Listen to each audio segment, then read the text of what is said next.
नमस्कार माऊली.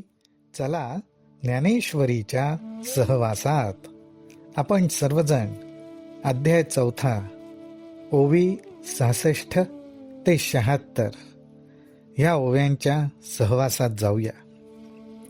आपल्याला ज्ञानोबारायांनी सांगितलंच की ज्याप्रमाणे ज्या साधकाची इंद्रिय आणि मन, नियम आणि यम यांच्या चौकटीत बसवली गेली की त्याच्याकडनं जी उपासना, जी साधना घडते, त्याच्यातून तेज त्याला प्राप्त होते आणि त्या तेजामुळे त्याचं अंतःकरण शुद्ध होतं आणि अंतःकरण शुद्ध झाल्यामुळे तो मीच होतो यात संशय नाही.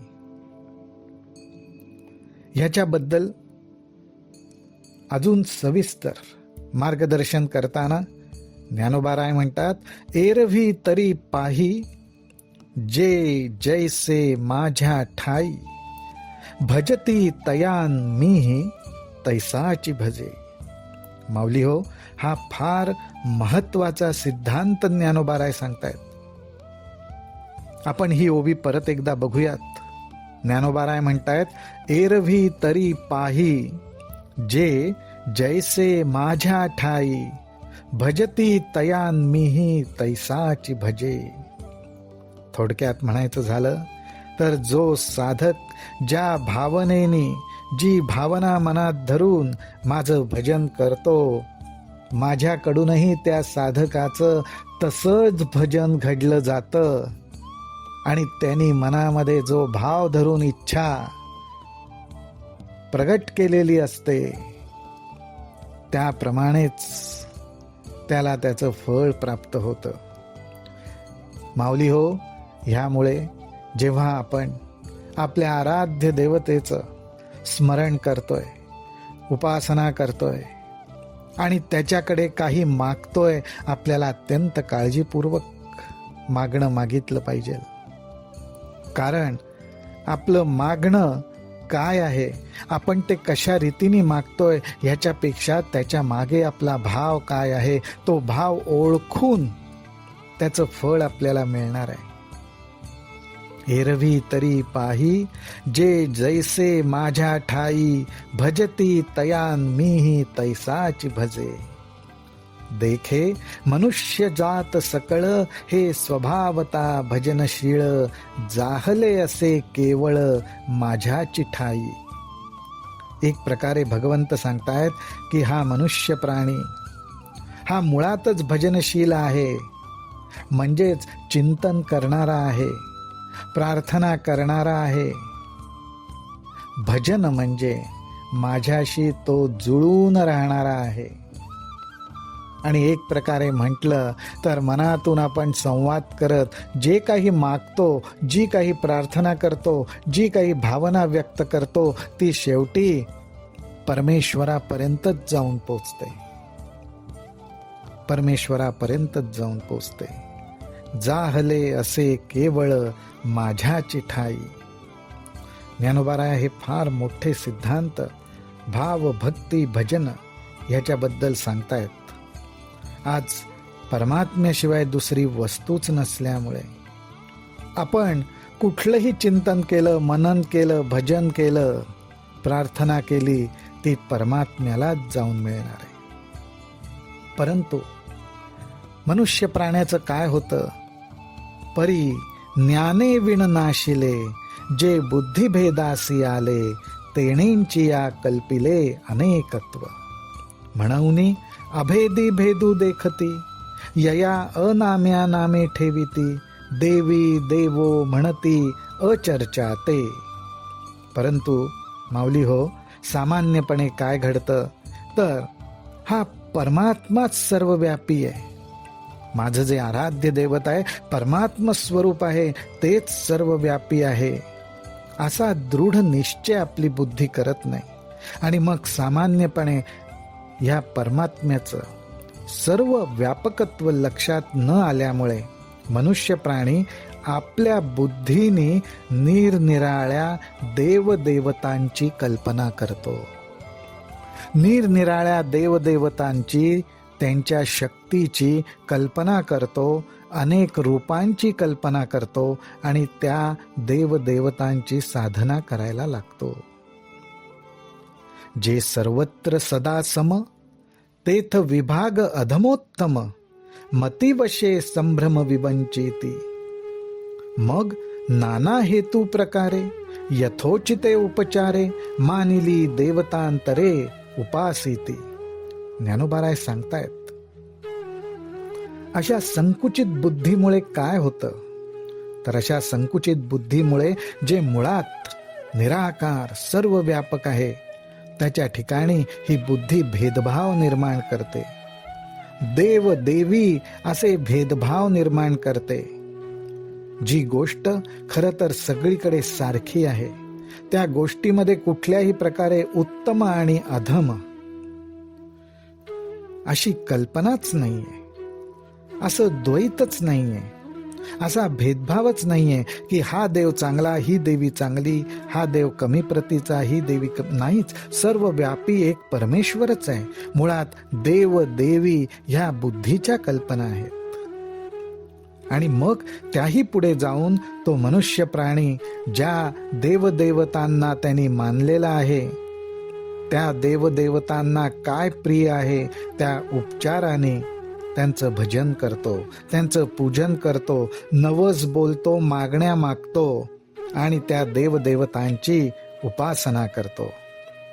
पण या ठिकाणी ज्ञानोबाराय म्हणतात की पण अशी उपासना केल्यावर सुद्धा काय घडतं ते तू लक्षात घे.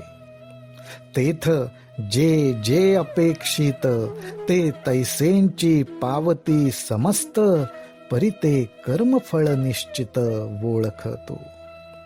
वांचुनी देते घेते आणिक, निभ्रांत नाही सम्यक, एथ कर्मची फळ सूचक मनुष्य लोकी. कर्म आणि कर्मफळाबद्दल सुद्धा आपल्याला या ठिकाणी परमेश्वर स्पष्टपणे सांगतोय. माऊली, परमेश्वर काय सांगतोय आपल्याला, तर परमेश्वर म्हणतोय की अशा वेगवेगळ्या देवतांची उपासना करणारा उपासक जी जी इच्छा व्यक्त करतो ती ती त्याची इच्छा पूर्ण होते. परंतु त्याची ती इच्छा पूर्ण होणं म्हणजे काय असतं, तर त्याला त्याच्या कर्माचं फळ मिळतं. त्यांनी केलेली जी उपासना आहे, आपली इच्छा पूर्ण व्हावी म्हणून त्यांनी केलेली जी उपासना आहे, म्हणजेच कर्म त्याच्याकडनं जे घडतं उपासनेच्या रूपाने, त्याचं फळ त्याला मिळतं. कारण का, तर हा मनुष्य लोक जो आहे ना, ह्या मनुष्य लोकामध्ये कुठलं नाणं चालतं, तर कर्माचं नाणं चालतं. जसं कर्म करावं, ते कर्म करताना त्याच्या मागे जो उद्देश आणि भावना ठेवावी, त्याप्रमाणे कर्माचं फळ मिळतं. म्हणून परमेश्वर म्हणतो, या मनुष्य लोकात जेवढं काही आपल्याला फळ मिळतं, सुख मिळतं, जे काही मिळतं ते देणारा कोण आहे, तर दुसरा तिसरं कोणी नाही, तर कर्मच ते आपल्याला फळ देतं. हा फार मोठा सिद्धांत ज्ञानोबाराय आपल्याला सांगतात. आणि अर्थातच हे समजावून सांगताना ज्ञानोबाराय फार सुंदर दृष्टांतांची योजना करतात. ते दृष्टांत काय आपण बघूयात. ज्ञानोबाराय म्हणतात, जैसे क्षेत्री जे पेरिजे, ते वाचुनी आन न निपजे, का पाहिजे तेची देखिजे दर्पणाधारे.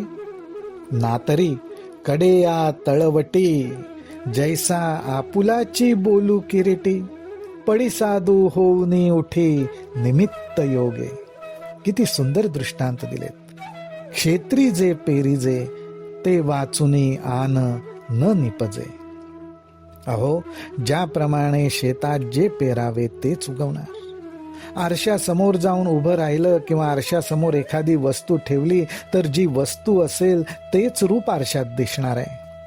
आणि एवढंच नाही, तर ना तरी कडेया तळवटी, नाही तर आपण पर्वतांच्या डोंगरांच्या दरीमध्ये गेलो आणि त्या ठिकाणी आपण शब्दाचा मोठ्यांदी उच्चार केला, तर जैसा आपुलाची बोलू किरीटी, पडी साधू होऊनी उठी निमित्त योगे. तर ज्याप्रमाणे आपलाच शब्द प्रतिध्वनीच्या रूपाने आपल्याला ऐकू येतो, त्याचप्रमाणे माऊली हो, जी भावना मनामध्ये धरून आपण ज्या देवदेवताची उपासना करू, त्या उपासनेचं जे फळ आपल्याला मिळतं ते आपल्याच कर्माचं फळ, आपल्याच श्रद्धेचं फळ, निष्ठेचं फळ आपल्याला प्राप्त होतं. म्हणून आपल्याला हे लक्षात ठेवलं पाहिजे की आपली उपासना, आपली साधना याचा उद्देश एकच असावा, परमेश्वर प्राप्ती. परमेश्वर प्राप्ती. नामस्मरण करावं कशासाठी? परमेश्वरासाठी. सगुण उपासना, पूजा अर्चा करावी कशासाठी? परमेश्वरासाठी. या अवस्थेपर्यंत आपली धारणा जायला पाहिजे, हेच ज्ञानोबा इथे सांगतायत. तैसा समजता या भजना, मी साक्षी भूतू पै अर्जुना, एथ प्रतिफळे भावना आपुलाली. या ठिकाणी परमेश्वर स्वतःची भूमिका काय आहे तीही उघडपणे सांगतोय. त्यामुळे परमेश्वर म्हणतो की अशा प्रकारे प्राणीमात्रांच्या ठिकाणी जो भजन करण्याचा गुण आहे, त्या भजनाच्या ठिकाणी मी केवळ साक्षी भावाने बघत असतो. प्राणी मात्र भजन करतात, म्हणजेच एक प्रकारे त्यांना जे हवंय त्याचा पाठपुरावा ते करतात. त्या ठिकाणी मी साक्षी भावाने राहतो आणि त्यांना जे हवंय ते मिळवण्यासाठी ते ज्या प्रकारे माझी उपासना करतात, कर्म करतात, तर त्यांच्या भावनेप्रमाणे मी त्यांना ते यथायोग्य फळ देतो.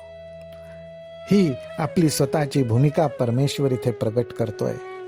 माऊली हो, आपणही आपल्या आराध्य देवतेच्या चरणांशी हीच प्रार्थना करू की माझ्या मनामध्ये जास्तीत जास्त हाच भाव दृढ होऊ दे की मी तुझं नामस्मरण करीन, वाचन करीन, उपासना करीन, साधना करीन, पण जे काही करीन ते केवळ मला तुझी प्राप्ती व्हावी. अशा प्रकारे माझी उपासना, साधना ही सुद्धा निरपेक्ष होत जावो, हीच आपण त्याच्या चरणी प्रार्थना करूयात. रामकृष्ण हरी, रामकृष्ण हरी, रामकृष्ण हरी.